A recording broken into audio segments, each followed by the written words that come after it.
Hey guys, Unlucky AngelStar here, and welcome to a brand new series that's coming to the channel. This is Unlucky 13, where I talk about 13 of the best and worst of, well, whatever I feel like. And today will be about a series I'm a huge fan of. I'm of course referring to Super Smash Bros. We're down to the last character of Fighter Pass 2. It's really hard to guess which character it could be. It could be a big-time third-party character, or it could just be another Nintendo character. So I decided to make two videos about this. The video you're currently watching are the Unlucky 13 Nintendo characters for Smash Bros. If you want to check out my video on the third-party characters, that video will be coming out later. So here are a few rules I'm going to go down for this countdown. For starters, one character per series. So no two characters from the same series, like two characters from Zelda, two characters from Donkey Kong, two characters from Fire Emblem. You get the idea. I'm also going to not include any of the spirits that are part of the main game. Basically, any spirit past Risky Boots will not be considered a priority.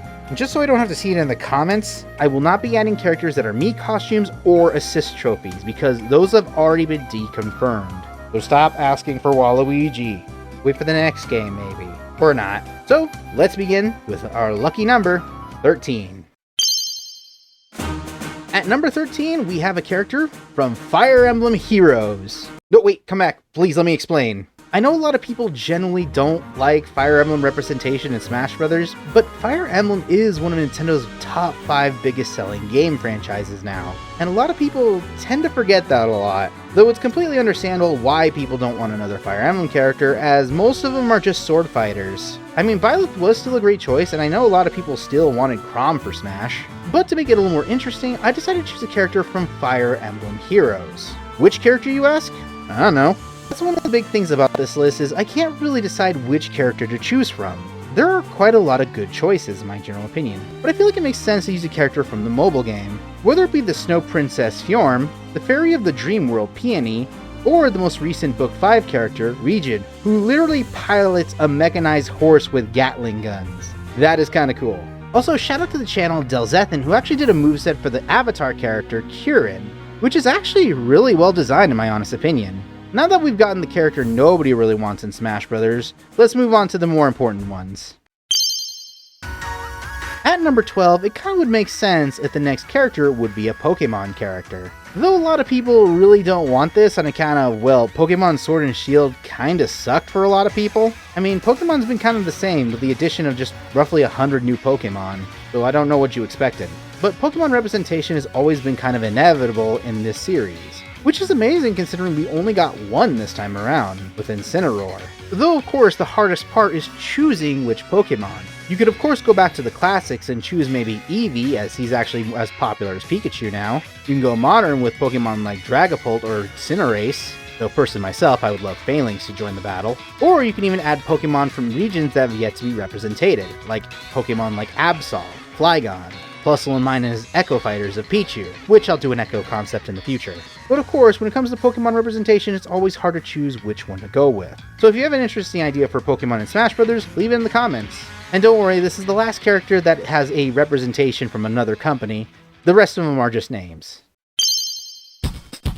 At number 11 is a franchise that got a really interesting resurrection this E3. Of course, I'm talking about the Advance Wars series, and I'm not talking about the character you're thinking of. I'm actually referring to the troopers that are in the series, known as the Battalion. Why did I choose the Battalions, you're probably asking?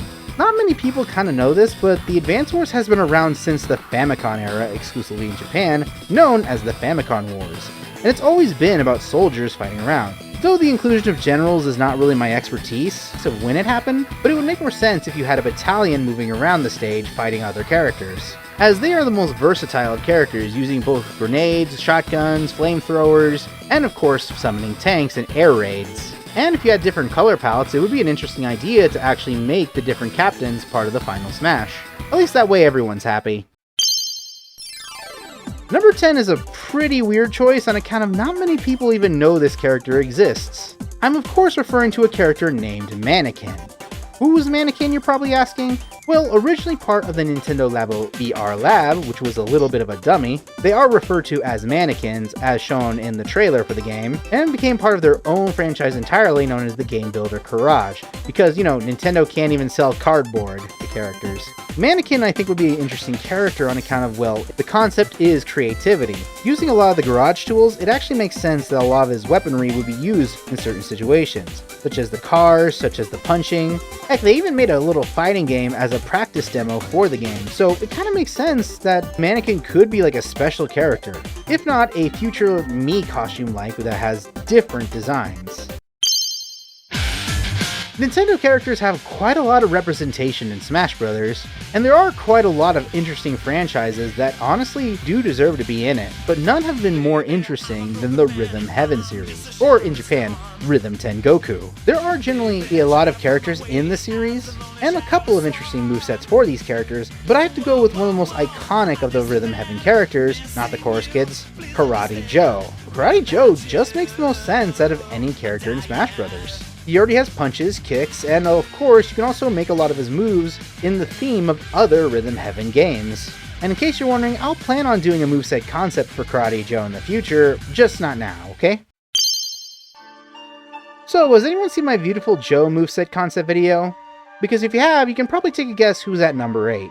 A bit of a spoiler, but I don't care, I really want Tethu from Ever Oasis in Super Smash Bros. This one definitely feels like a me choice, but have you played Ever Oasis? It's such a good game! Plus, I feel like we don't really have many characters that use the elements of wind and grass. The only characters that actually use grass in their ability are Ivysaur and Piranha Plant, nobody else.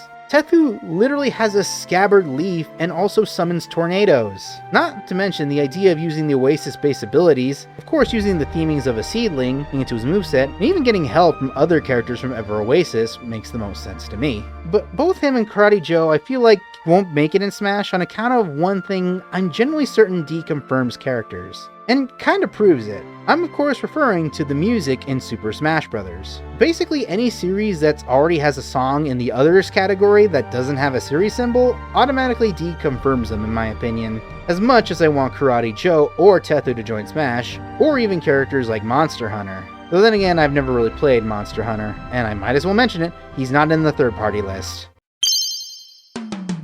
When it comes to Smash Bros. Series, I feel like there are quite a few that are underrepresented. F-Zero, Yoshi, but I feel like one that I'm generally surprised hasn't gotten a new character yet is the WarioWare series. A lot of people generally think Ashley should join the battle, but honestly, not really. I feel like if they wanted to add a character to Smash that was iconic to the Wario series, 9V would be a good choice, but not on my list. I actually think it'd be Mona of all characters. I choose Mona on account of, well, she's probably the most iconic in the series on account of, well, she also has a versatile idea for movesets, both adding to her weird choices of micro games. Of course, a few dozen of her side jobs that she has around Diamond City to the point where she practically runs the economy. And of course, her iconic moped. It's generally surprising that of any character that should be in Smash, no one has ever recommended Mona at all. And I think that's a crime in my general opinion. And hopefully sometime in the future I will do a full-fledged moveset concept of Mona herself. Until then, let's talk about number 6. Okay, we're getting to some pretty iconic characters who should be in Smash Bros. Of course, I'm talking about Bandana Waddle Dee from the Kirby series. When it comes to modern Kirby games, Sakurai really doesn't add much to them, with the exception of music and spirits. Other than that, most of them have just been about classic Kirby games Sakurai has worked on throughout the years. Most of which from Kirby to Kirby Superstar. Which is a shame because I really wanted a stage about Kirby Star Allied, or even Planet Robobot because that's a really great game. Back to Bandana Dee, he should be included on account of, well, he's one of the few characters that actually uses a spear. He actually has a move already built for Smash Bros. And plus, he's also reined in as a character that's iconic to the Kirby franchise, and has made it a few times in some top polls for some characters. Sadly, he's at number 6 right here. I feel like these final 5 characters, I feel like, have a fighting chance. At number 5, we have a character from the Legend of Zelda series. A lot of people generally say Impa should be in Smash, but I've already done an Echo concept on how Impa could be Sheik's Echo Fighter, and if you haven't checked it out, I highly recommend you do. And I was actually really close to adding Tetra for Smash Bros. On account of she'd actually have a unique concept herself. But instead, I actually decided to go a little more modern and add the Champions of Hyrule. Of course, I'm talking about Urbosa, Daruk, Mipha, and Revali as a singular character. Though most of the gameplay would be around Urbosa, she would have the other champions help out in combat. On account of she does feel more like the leader, and she is the crowd favorite. But doing certain attacks will allow you to summon other members of the champions, making them a full-fledged roster of character. But then again, that might be a little tricky to do, especially considering they couldn't even get Rex and Pyra to work together in Smash Ultimate. But who knows? It kind of would make sense considering it is Zelda's 30th anniversary. Maybe the final character could be one of the champions. I mean, the sequel to Breath of the Wild ain't coming out this year. At number 4, I wanted to give a shout out to the retro reps. On account of this Smash Bros., we didn't really get a retro rep from Nintendo. We got a WTF character in Piranha Plants, but not a character that represented old school gaming. Melee had Game & Watch, Brawl had Rob, Wii U and 3DS also had Duck Hunt. Though some third-party characters are retro characters like Terry and Simon Belmont, it's always been like a Nintendo character that always was iconic. And I'm genuinely surprised Mike from Star Tropics hasn't yet revealed himself. It's kind of surprising that Star Tropics never got a single representation in Smash Ultimate. Maybe this could be his time. I mean, Star Tropics is considered a hidden gem, and you can also play Star Tropics on the Nintendo Switch. But if you want to play Star Tropics 2, you can still buy it on the Wii U for $5. Though it's kind of understandable why Mike wasn't even considered, considering that Mike was made by Nintendo of America and not Nintendo of Japan. But who knows, maybe we'll get a retro character, and whether that be good or bad, I really hope it's Mike. We're now down to the final 3, and I feel like these characters need the best representation. Kind of amazing that we got a lot of iconic Mario characters already in Smash Bros., though there are a good handful of characters I think could make it in Smash as well, one of which will be in Season 3, and it's gonna be a weird one. But I feel like if any character from the Mario series should be in Smash Bros., I think it should be Paper Mario. I mean, Paper Mario is iconic in his own right, at least back in the 2000s. Because I know a lot of people generally don't like Super Paper Mario, which is kind of weird because I actually really like it a lot, especially with the story. With the more modern games not really feeling like any of the classic stuff like from the Thousand Year Door, or the original, which are both games I really love. And would definitely theme the moveset off those two games and not really the other ones, as they're more gimmicky. It's kind of weird considering that there are 3 different versions of Link and Samus in Smash Bros., yet there's only 2 different versions of Mario, one of the most iconic characters in Nintendo's library. Maybe to end out the Fighter Pass, they'll probably add this most iconic character. Just don't make him based off the modern stuff, please. At number 2 is a character I want to root for because honestly, he's probably the best thing about the Kid Icarus series. If you don't know who I'm talking about, I'm of course referring to Hades, Lord of the Underworld from Kid Icarus Uprising, based off of course the Lord of the Underworld himself from actual Greek mythology. Ultimate has been really loving on the villain characters lately by adding characters like Ridley, King K. Rool, and even Sephiroth. Yet I feel like if there's other villain characters, I mean, yeah, there are other ones I would recommend like King Boo, Dr. Eggman, who also didn't make it in a third-party list. I generally think Hades would be a good choice on account of, well, he'd be a very big powerhouse considering he is the god of the underworld. Not to mention he would also have moves based off other minions of the underworld, just not turn them into eggplants. That'd be weird. Though more people are more interested in adding Medusa, and completely understandable. Maybe if they add Hades, they could add Medusa as well. Think about it. Okay. At the number 1 spot is going to be controversial in a lot of reasons, because I feel like it makes the most sense out of all these characters. And if you've been watching my channel for a while, you can probably guess that my number 1 choice is Uden from Dragalia Lost. Hear me out on this one, please. I think Uden is the best choice on account of it represents one part of Nintendo that has yet to be represented, Nintendo's mobile games. Plus, it makes sense that Nintendo would also reference a brand new IP. I mean, they did that twice with their Fighters Pass 2, both Min Min and Pyra and Mithra, which are really great choices. There are a lot of things I feel like will best describe why Uden's going to be in Smash. Obviously, his 3rd anniversary is coming up soon, and maybe for a special anniversary, they'll probably do another crossover with another Nintendo series, or even Smash Bros. Itself. Not to mention, it's already crossed over with other titles already in Smash Bros. Mega Man, Monster Hunter, Persona 5 Strikers, and Fire Emblem. Twice. Plus, there was also a rumor that there was supposed to be a bonus character, but I feel like that also is going to include Uden, considering he would have Midgardsormr as a transformation.